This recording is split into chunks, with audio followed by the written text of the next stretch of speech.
Good morning, everyone. How are you? My name is Danny. I'm doing this, yes, in the morning. And today I want to talk about YouTube and other issues that I have been encountering ever since I've started using this platform for uploading my videos. First of all, thank you for your comments. Thank you for your support. Thank you for subscribing and sharing this content. So, as I said a few days ago on one of my posts, I was going to go live yesterday at 5:30 Central Standard Time, or 4:30 if you live in the Pacific. Um, and it was really interesting because I've always said that doing lives for me is really hard. I started doing lives on my Spanish channel. I think I have two thus far. And yesterday was technically my first one, although I didn't end up doing it. Let me explain. So, when I do lives, when I have done them, what I usually do is just like now, I have this set up. Except that yesterday I wanted to try something new and I tried it on going live on my iOS device. That is my iPhone 7 Plus. And everything was going fine. I put the title. I didn't select a thumbnail or anything like that because one of the things that you get with an iOS device is that if you don't have headphones plugged into the device, which obviously you cannot, you can only use Bluetooth headphones, your screen reader will talk to you, and that will obviously create some unwanted background noise if you are, let's say, sighted and you're hearing somebody else's screen reader. It's really annoying. And for that reason, I don't like people hearing my screen reader whenever I do my YouTube videos, nor I like people hearing my notifications. So I turn everything off anyway, and I wear headphones, which that leads to my second point. Able to know that I am live, I'm not only trusting my screen reader to tell me you're live on YouTube. I actually want to get some verification. And the way to do that is by having a secondary device. In this case, I had my iOS iPod 5th generation, which I'm going to show to you. Hopefully you guys can see it. It's this one right here. And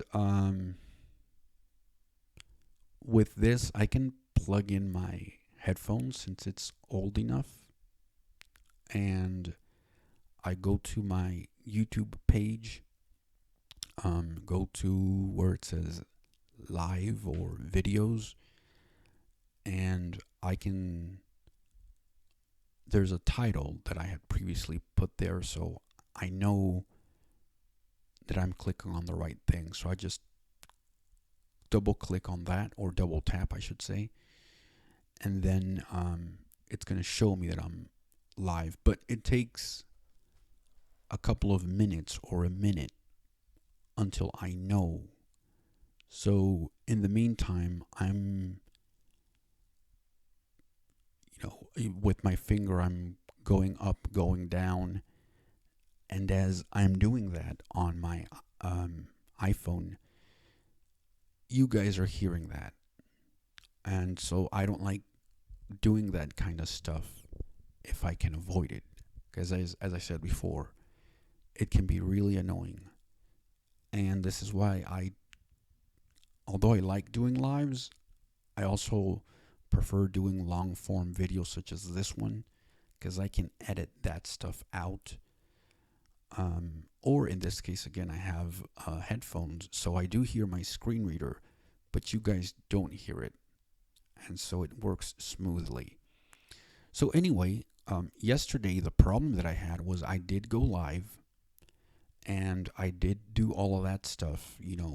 Put my headphones on my iPod and started listening to see if the broadcast was going smoothly.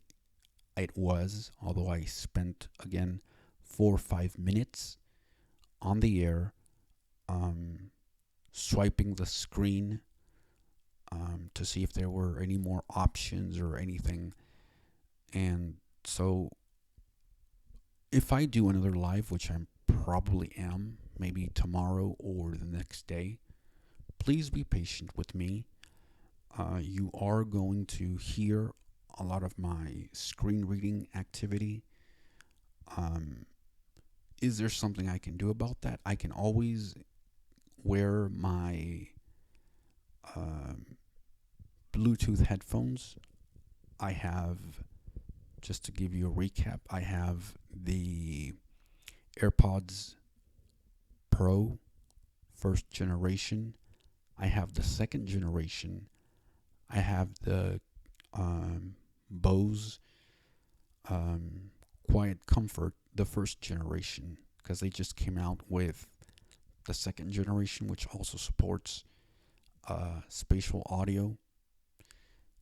The thing with those that I don't like is it doesn't have great sound. I don't like the way that it sounds whenever you're talking to someone, but I'll try it out. Because again, as I said, I don't like hearing the screen reader. So we'll see how that goes. Anyway, the problem was this. I spent an hour or thereabout on my live stream. And when I wanted to end this stream, it wouldn't let me. There were all of these things, but none to finish the broadcast for whatever reason. So I don't know what I have to do on my iOS device in able to finish the live stream, because YouTube, in this case, and if I'm wrong, you guys can correct me, it's really hard to end it. And I can't show you now, because if I were to show you, this thing would never end, meaning the live stream. So I had to delete that live stream, or at least I hope I did. And therefore I said it was my first live stream, but then it wasn't, because you guys are not able to see it. Okay, so that was that. And let me tell you, it was great. I don't have any problems talking in front of a camera. I've been doing it for even longer. You guys have just seen me here for about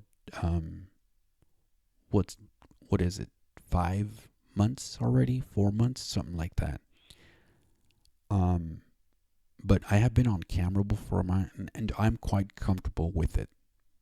So that's no problem there. But again, it's this thing that I don't like about YouTube, where it's not straightforward with a lot of things that it should be straightforward with, or a lot of things are not as intuitive for a lot of people. And this is why I have said, even when I was telling you guys about my experiences of having difficulties of titling one of my YouTube shorts, how hard that was, and how I had to use a third device to do that, because I wasn't able to do that on my computer that easily, and I wasn't able to do that on my iOS device that easily.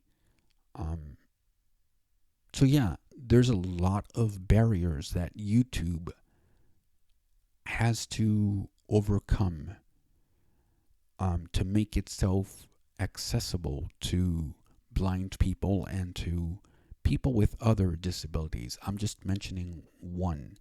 And I'm sure that as a blind person, I'm not the only one who has come across this. And this is why I believe a lot of blind YouTubers have somebody to help them. But in my case, I've said this before, I like doing things alone. I wouldn't mind having any help. But to me, the greatest thing here is to know that I can do it alone. To me, the biggest thing, and I've said this before, is independence. And if I can show people that blind people can be just as independent as any other person, I'm not saying that we're going to get everything right. I'm not saying that we're going to be 100% independent. But if we can come close to that independence, even if it's 80, 85, 90%, that would be great. I believe the threshold to being independent should be at least a 60 or over. If you have a 60% independence, if this was measured by metrics or anything like that, it would be a 60% or over, or maybe a 50. If you can be 50% independent when it comes to all areas of your life, then you've made it. Then you have beat the odds. But with YouTube, unfortunately, when it comes to if we were to apply that metric to YouTube, I think it's less than 50% of independence that we're getting with this platform. I don't know with TikTok, as that's a new, that's something I have not explored. But listen, just in the devices themselves, there are a lot of things to keep in mind, because not all devices are created equal and not all devices interact the same way with these streaming platforms. So what may work for you on Android is not going to work for me on iOS, because they're two different systems. And what may work for you on iOS may not work for me on iOS, because you're doing your live stream from a visual point of view, if that makes any sense. You can see what's going on, right? You're able to, touch on that button or click on this or click on that. Remember that I'm using a screen reader, and a screen reader doesn't always detect some of these items that could appear on the screen, because unable to interact with them, the button or whatever appears on the screen has to be labeled, or they have to make it to where the screen reader can actually recognize it in some way. There's coding involved. And even with that, also not all screen readers are created equal. So you may have a screen reader and it might be able to read some things on YouTube, for example, but not others, while somebody else may have another screen reader and it might read everything just fine. So there's going to be these minor differences depending on what software you use or computer you use.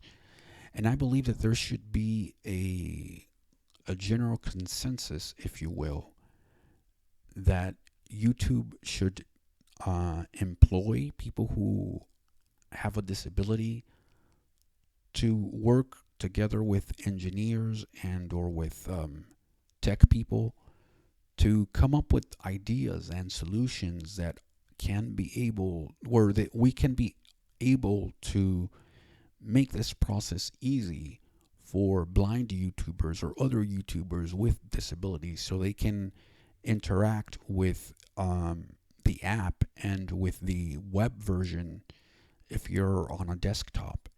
It would be great. Do you know how much bigger YouTube would get and how many ads YouTube would be able to have on their platform? I think it's an easy, relatively speaking, it would be an easy process to do. There are people who are blind programmers who would be able to help YouTube out and their team of software engineers and other folks to make this a reality. It's not impossible. We have done 10 things much more complicated, much harder than this one. And why is YouTube not doing something about this? It should. It's the future. The ADA the ADA law was created over 30 years ago. And it's amazing how these new platforms are still not required to have some sort of minimal accessibility for those people who have a disability. And it's scarier to think that if there are any more platforms that are to be created, or if there is any technology that's going to come out in the next 10, 15, 20 years that's going to be used in a big way by everyone, it's sad to think that there are people that are still not going to be able to use that technology in 2040, in 2050, or 2060. Just think about that. We are still behind in a lot of ways, more than you think, as a community with disabilities. I would have to do more investigation about this, but I would dare to say that as a blind person and as a whole, as a community of people with disabilities, we're behind at least 25 to 50% more than you guys are. When it comes to access, technology, when it comes to education, when it comes to overall. And it's really hard for us to play the same game that you guys are, metaphorically speaking. We cannot be in the same playing field as you guys are. So tell me what you think. Do you guys know of any person who has a disability who's been struggling? Forget YouTube for a bit, but other platforms. How hard has it been? What suggestions do you have? Let me know down in the comments. And what things would you like me to talk about? Yesterday I spoke about the shooting at Lakewood Church, which I could talk about that, or I could talk about anything else. Leave down in the comments some of the things that you would like me to cover. I could make a poll, but I would be limiting. That would be limiting. I'm sorry, because it only has 4 options, and I certainly don't want to limit you guys. So thank you very much for watching this video. Remember to subscribe, to share, to leave a comment, as I said below. Leave a suggestion, any questions that you may have. I read all of your comments. I've done videos on those before.